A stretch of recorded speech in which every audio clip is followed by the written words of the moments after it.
You know what I got. Yeah. We all got potential. Yeah. We may not all have money, but we all got potential. Potential to be anything that we can dream. Yeah. So get ready. Here we go.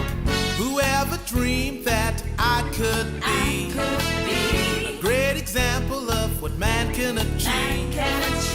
If he believes and pursues that dream in time, potentially, in time, potentially. Whoever knew that I could go to any place my heart says so.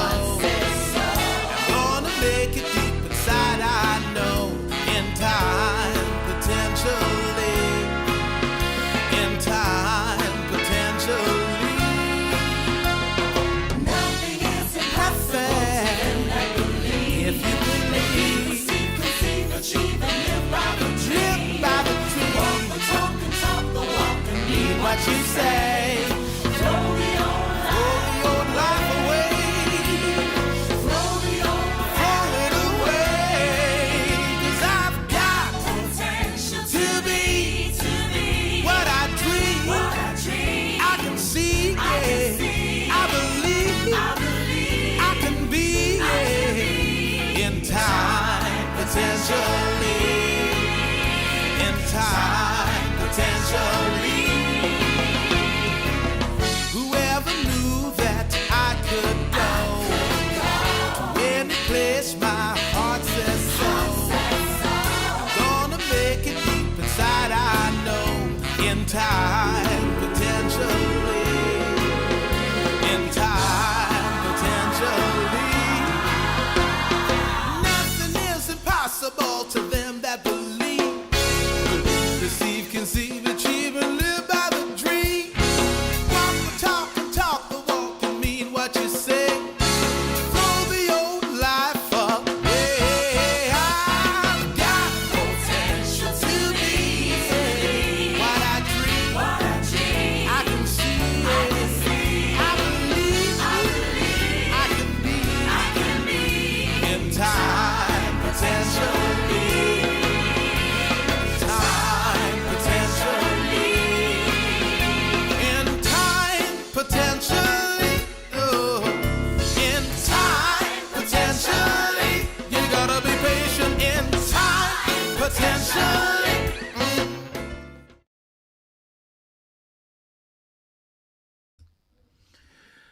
Wow and wow. Greetings, greetings, greetings in Jesus' mighty, mighty name. Great to see you, Janine and Unsolicited. Oh, blessings to you. Good to see you. And anyone else is coming on board, welcome on board to tonight's Blessed Business podcast, in which I'm going to share my best and blessed business coaching tips with you. And I want to celebrate and congratulate each and every one of you that are part of this movement. And David, welcome aboard from Cyprus, my new buddy. Good to see you. So we are going to have a blast tonight. We are going to dive in very deep, and I pray that you have your thinking caps on and that we are ready to roll. A little bit of housekeeping. If you really do like this post, please click like and subscribe to our channel, and do share the content with your friends, family, and networks. It will bless them for generations to come. So here goes. Hey, Ebony, great to see you. Let's do this. Okay, so last week I spoke about beliefs and the role that beliefs play in business success. And tonight I'm going to talk about the spirit of success in business, the spirit of success in business. And we're going to seek to understand the spiritual nature of business success. Yeah, I said it. Business is a spiritual exercise, a spiritual enterprise that demands a high level of spiritual energy. And I want to explain exactly what I mean by that. And I think this will help clarify some things for people that kind of, log into what we do. Because I guess one of the questions is, okay, so what is this business bishop, and what is this relationship between the business and Bible, and what is this relationship between spirituality and success? And so I want to demystify that and unpack that tonight and explain that there really is a spiritual nature to business success, and there is a spirit of success when it comes to business.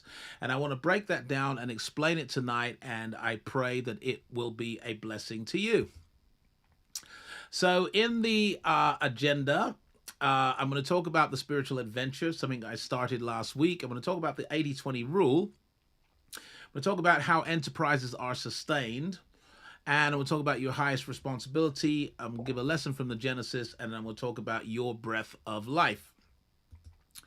So here goes, the spiritual adventure. So business is a spiritual enterprise and a spiritual adventure. When you go into business, you have embarked on a spiritual adventure or a spiritual journey, and you are building a spiritual enterprise, even if you are an atheist or an agnostic. Wow, that needs a sound effect.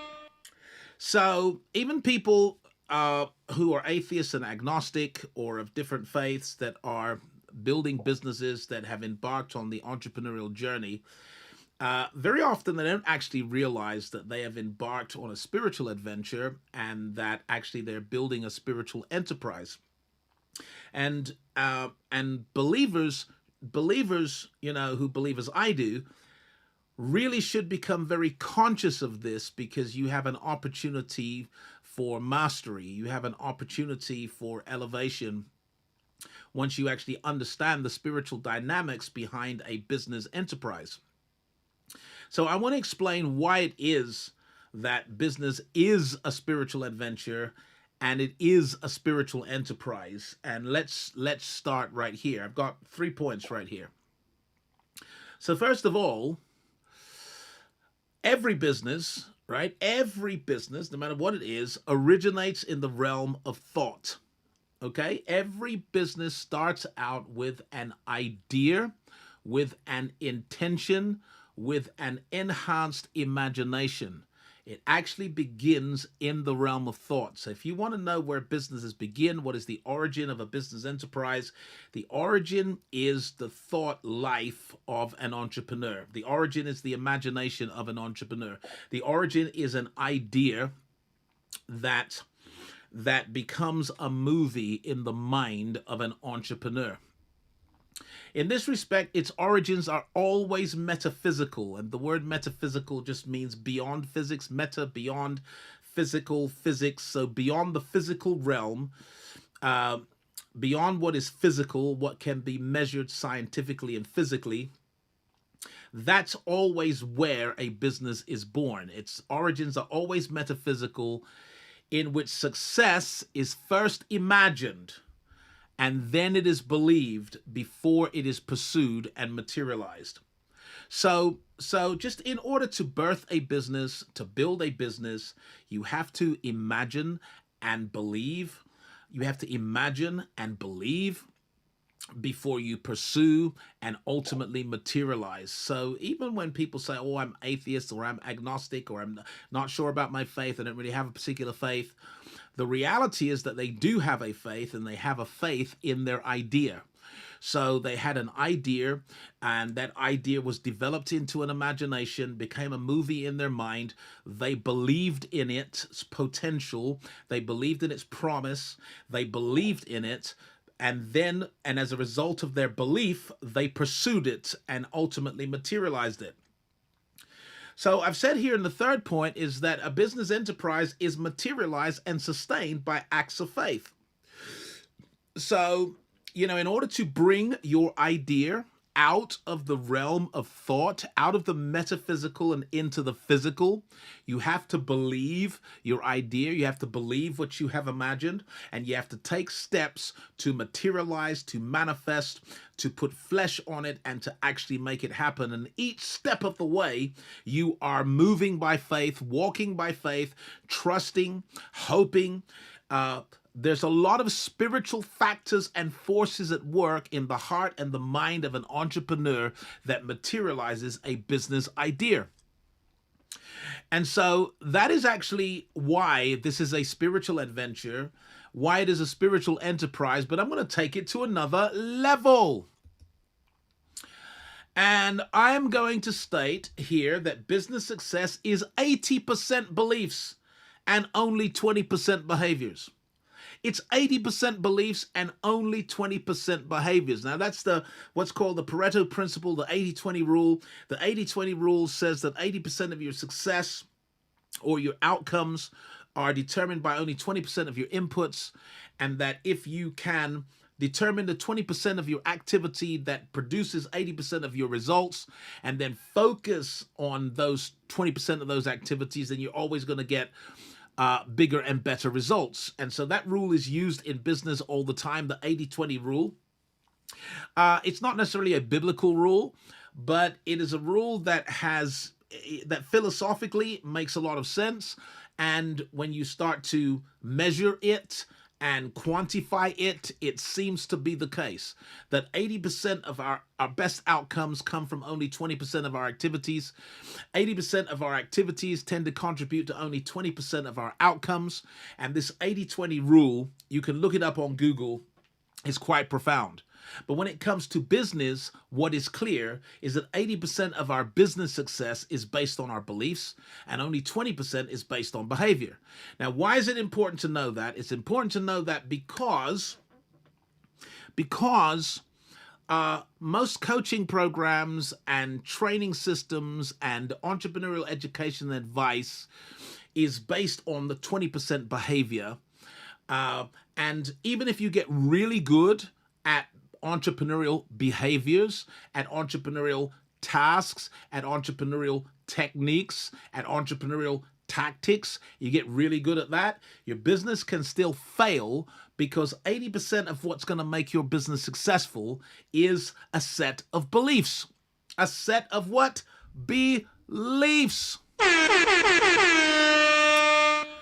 So let me kind of break it down here in this chart, right? So the entrepreneur has to believe in their idea, okay? So if the entrepreneur doesn't believe in the idea is never going to materialize. It will never manifest. It will never become an initiative because of doubt in the heart of the entrepreneur. So for an idea to become an initiative, for a mindset to become a mission, there has to be a level of faith in the heart of the entrepreneur. The entrepreneur has to believe in the idea. Now, the stakeholders are the second group because there are groups, right? But business is a team sport. I just make this very clear. Business is a team sport in which no one wins it by themselves or for themselves. You are always a team, and it's always a teamwork that makes the dream work. So your stakeholders are people who have a stake or a vested interest in the success of the business. Now, typically, these are shareholders, or these are investors, or these are partners that partner with you in the vision. Now, the stakeholders have to believe. They have to believe in the potential of the idea. They have to believe that if I invest a certain amount of money, or if I invest my time, or if I invest my talent and expertise, that there will be a return on that investment 1 year, 2 years, 3 years down the road. So stakeholders and investors invest by faith, and they believe in the potential of a project. They look at the project and they say, this project has potential. And so because of their belief and their faith in the project, they will make the investment. So notice, the idea doesn't even become an initiative until someone believes. And stakeholders, shareholders, investors never get on board unless they have strong beliefs in the potential of the project. So already faith is accounting for the materialization of the idea. It's accounting for attracting investment and partnerships and shareholding and stakeholdings. But number three, right? Your staffing and your teams. So the operational team and the staffing that actually make the dream work, the teamwork that makes the dream work, they have to believe in something. What do they have to believe? They have to believe in the stability of the project. They have to believe that at the end of the month there will be a paycheck. They have to believe that whatever perks and benefits you offered will be available. They have to believe in the processes that you have outlined in their job description or their standard operating procedures. They have to believe in order to join the team. They have to believe in order to make the effort. They have to believe in order to bring the best out of them. Like the best never comes out of you until you believe in the possibility, the potential, and the stability of an idea. So even the teams are working by faith. You know, when people say, oh, I'm going to get paid at the end of I get paid on the 30th of each month. What are they saying? They're saying, I believe that I will be paid on the 30th of each month, and therefore I am working by faith. And they're working by faith, trusting and believing in promises and provisions that have been made by entrepreneurs and their stakeholders. All right, so already you don't even have a team without faith. And then finally, your customers and clients, your buyers, all right? They have to believe something. They have to believe the promises that you've made through your marketing documents, your marketing campaigns, your sales processes, your offers, your irresistible offers, your bonuses. They have to believe you in order to buy from you. So what we're seeing here is that the entire enterprise relies on faith and believing. And someone turned around and said, oh, they're an atheist, they're an agnostic. Not really. When someone says to me they are an atheist, I say, oh, you are a theist. And that leads to another conversation. But the point of the matter is that no one embarks on the entrepreneurial journey without levels of faith and conviction and hope and belief. They do not attract investment. They do not attract shareholders. They do not attract partnerships if they cannot inspire faith. They do not recruit staff. They do not get the best out of their teams if they cannot inspire faith. And they never get anyone to buy anything from them unless they can inspire faith. So what does this mean? Does it mean that the techniques, the tactics, and the tools are not important? They are important, but they're only 20% of what makes the business successful. 80% of what makes the business successful is a set of beliefs held by the entrepreneur, the stakeholders, the staff, the teams, the customers. So here's what I've said at the bottom, really important. Any enterprise whose success relies 80% on beliefs and only 20% on behaviors is a spiritual enterprise. Woo! And wow. Now, I dare anyone out there that gets to listen to this at any time, to watch this at any time, that calls yourself an atheist or an agnostic, I dare you to challenge me on this simple fact, that any enterprise, if your success relies 80% on beliefs and only 20% on behavior, then it is a spiritual enterprise. It is a spiritual enterprise that originated in the metaphysical realm of thought and was manifested or materialized through acts of faith. It is sustained by faith, and therefore it is fundamentally spiritual. Wow and wow. I wish I had some help. Now, those of you, those of you that are already part of the faith community, right? You're already thinking right now. Your mind's already racing, and you're saying, "Now, hold on a second. Hold on a second. If business has everything to do with faith, then I should be great at business." And I'm going to show you right now how to become great when it comes to business, because the key is right here, is in understanding the spiritual nature of the enterprise. It's about understanding the spirit of the business. So I've written here that your business is sustained by faith. What? Sustained by faith. Yeah, in other words, you start the business by faith. That is true, right? So you never make the investment, you never make the sacrifices, you never build the systems, you never do it without faith, right? So it takes faith to turn an idea into an initiative. Like, no idea becomes an initiative unless faith is present, right? However, to keep the business going, right, you are going to need ever increasing levels of faith.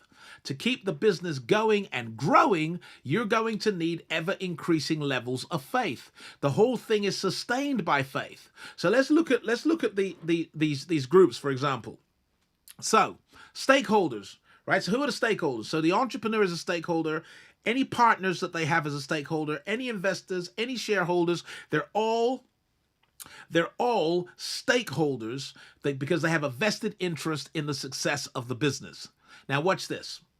If the stakeholders lose faith, the business will fold as the funding is withdrawn and reallocated, right?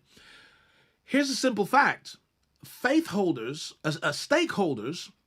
if they lose faith, the business is going to collapse. If the entrepreneur loses faith, the entrepreneur is not going to have the energy to make the effort.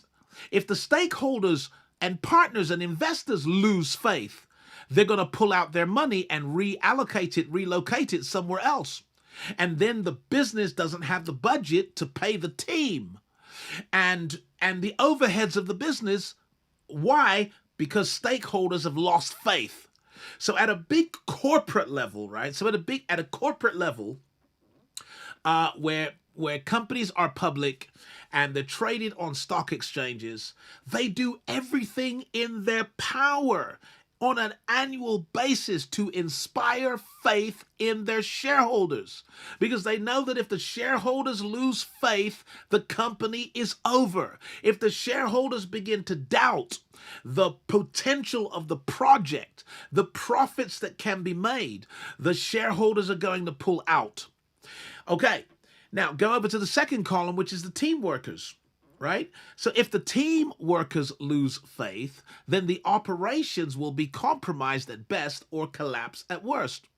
So if your staff, right, if your team work that makes the dream work lose faith in the stability of the operation, in the processes of the operation, in the promise and potential of the operation, or in the leadership of the operation, if they lose faith, then that will be evidence, first of all, in compromised operations.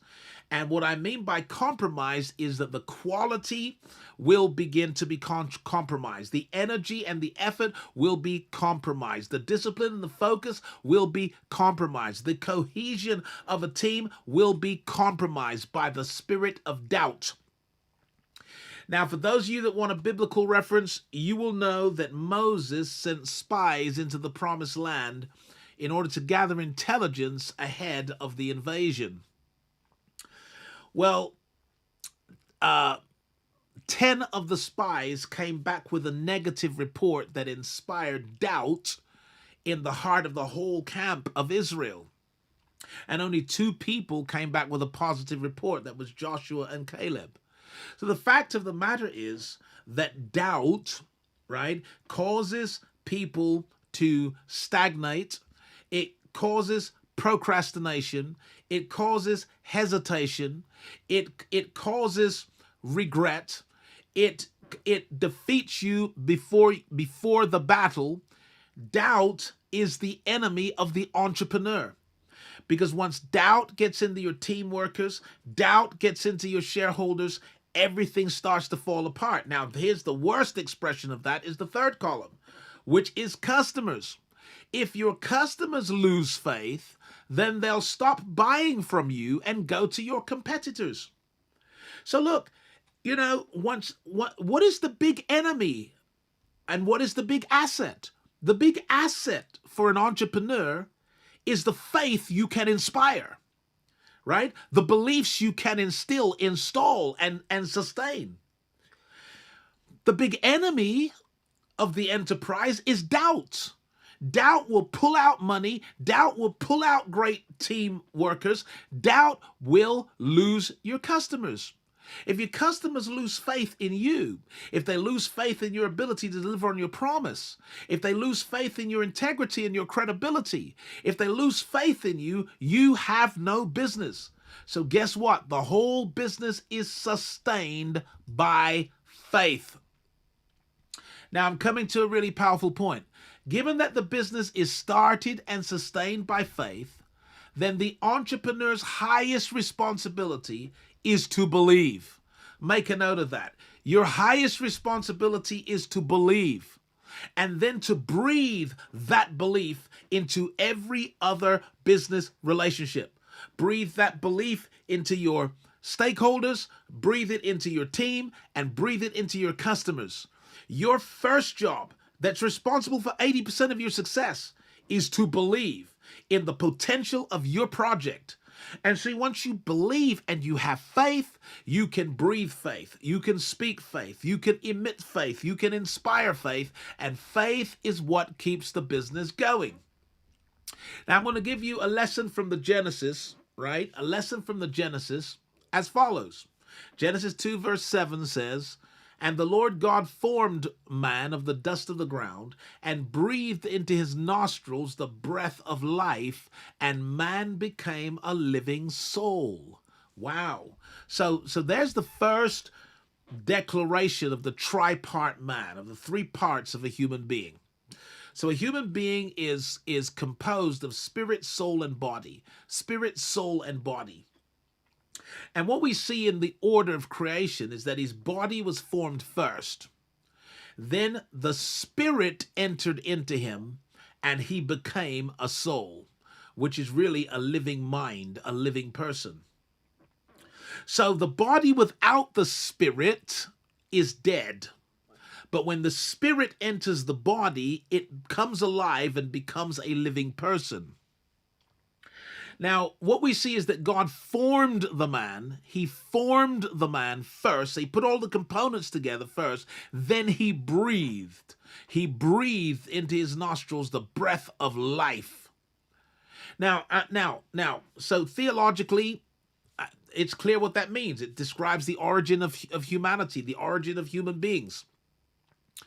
But metaphorically, it also explains how projects come to life, how initiatives come to life, how organizations come to life, how ministries come to life, how your work comes to life. It metaphorically implies that form and structure and system are not enough. That you can have form, you can have structure, you can have system, but until you breathe into that, the breath of life. And see, the Hebrew word translated breath is ruach, which means spirit.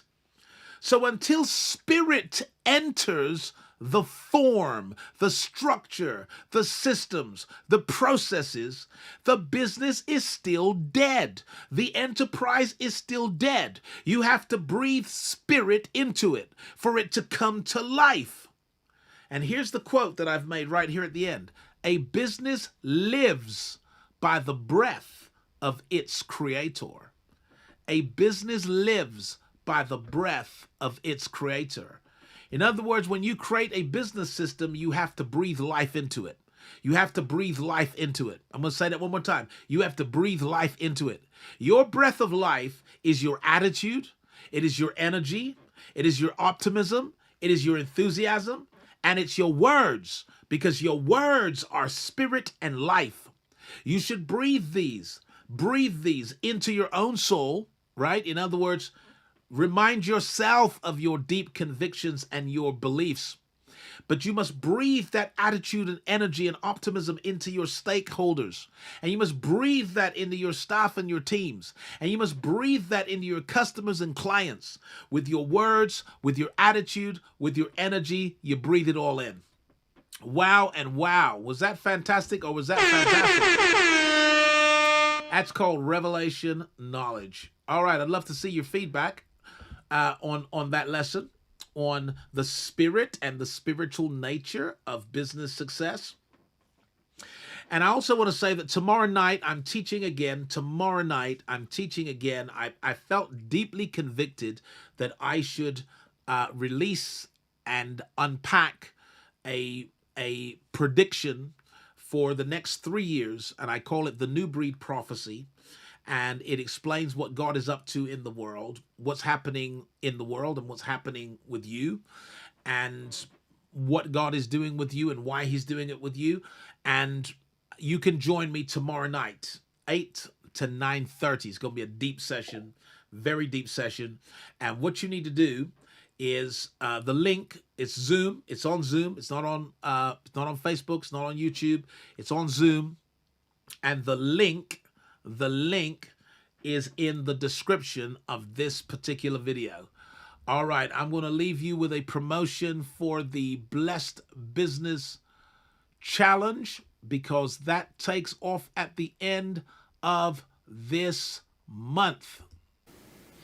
Hi friends, this is Bishop Wayne Malcolm, the Business Bishop, and I'm excited to announce to you my new challenge, the Blessed Business Challenge. It's a challenge designed for business owners and entrepreneurs and for people who've embarked on the entrepreneurial journey.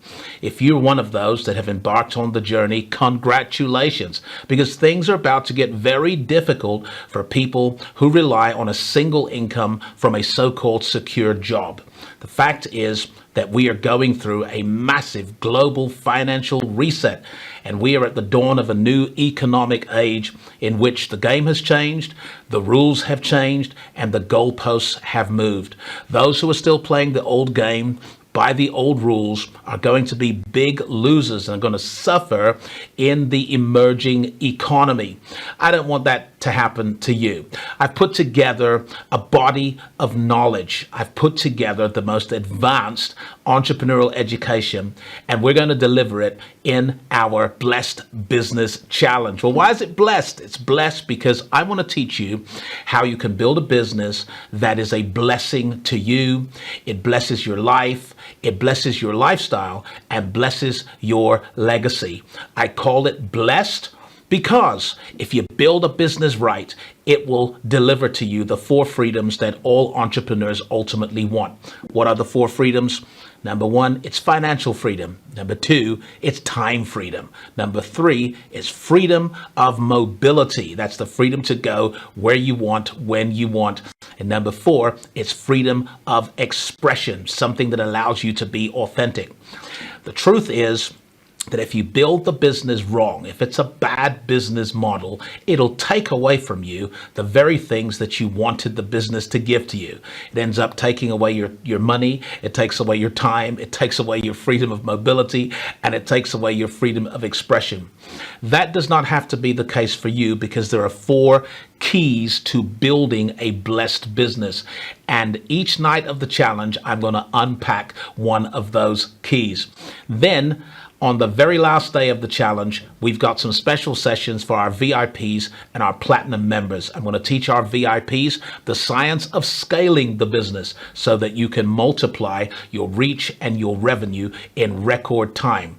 I'm then going to teach our platinum members how to make money. I'm going to teach you what are the very best strategies for investing your profits, managing your assets, and creating generational wealth. It's going to be an epic challenge that's just full of nuggets and gems and spiritual wisdom and counsel and best practice. it constitutes perhaps the most advanced entrepreneurial education available today. So I want you to go to the website, which is theblessedbusinesschallenge.com. That's theblessedbusinesschallenge.com, where you can read all about it. You can sign up and secure your space. I hope to see you at the Blessed Business Challenge. It's Bishop Wayne Malcolm, the Business Bishop, bidding you Godspeed. Shalom.